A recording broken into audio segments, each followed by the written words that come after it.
Good morning બાળકો.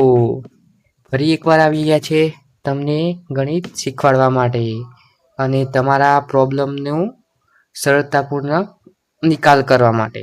તો આપણે ફરી એકવાર ગણિતનો દાખલો એકદમ સરળતાપૂર્વક ગણશું. બરાબર બાળકો? તો તમે રેડી જ હશો?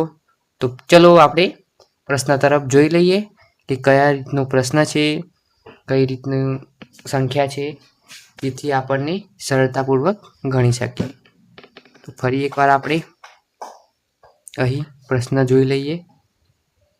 અહીં જ પ્રશ્ન આપેલો છે 14/10 આપેલો છે. બરાબર બાળકો? અને સામેની બાજુ આપેલા છે 22 જેમ ખાલી જગ્યા. આ ખાલી જગ્યા આપણને પૂરવાની છે. તો રેડી છો ને? તમને હું શીખવાડવા માટે રેડી છું, તો તમે શીખવામાં પણ રેડી જ રહેજો. બરાબર?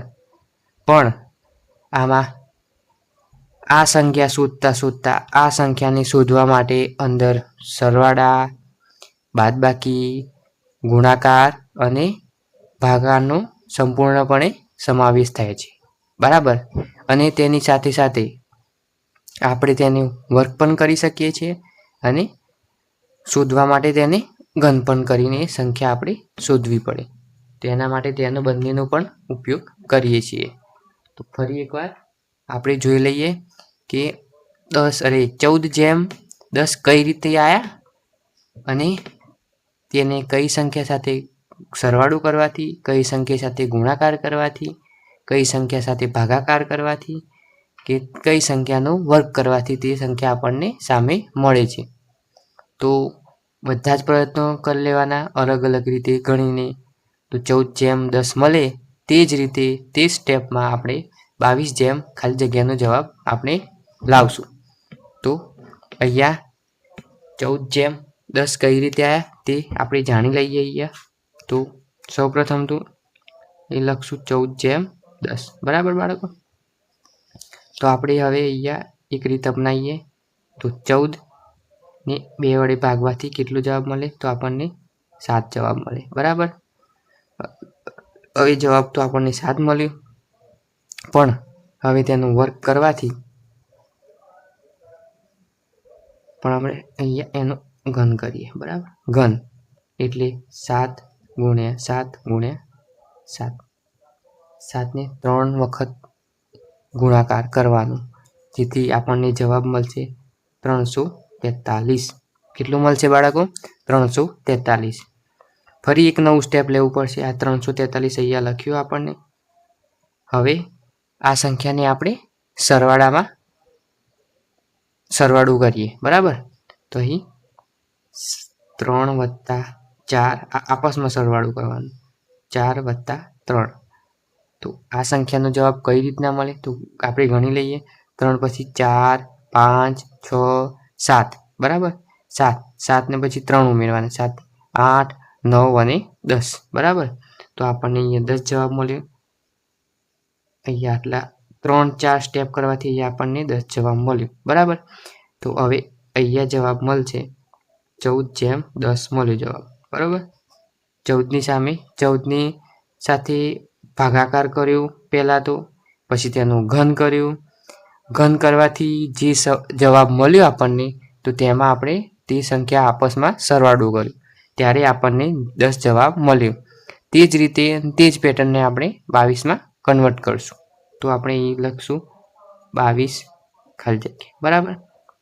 હવે સેમ જ રીતે 14 સાથે જે કર્યું હતું એ આપણે 22 સાથે કરવાનું છે. 14ને 2 વડે ભાગ્યા હતા. બરાબર? તો હવે 22ને આપણે 2 વડે ભાગવાથી અહીંયા મળશે આપણને 11 જવાબ મળશે. કેટલું મળશે બાળકો?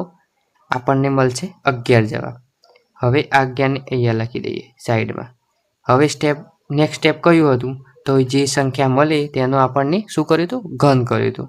ઘન એટલે 3 વખત ગુણાકાર કર્યો. તો ઘન કરશું. તો અહીં આવશે 11 × 11. બરાબર બાળકો?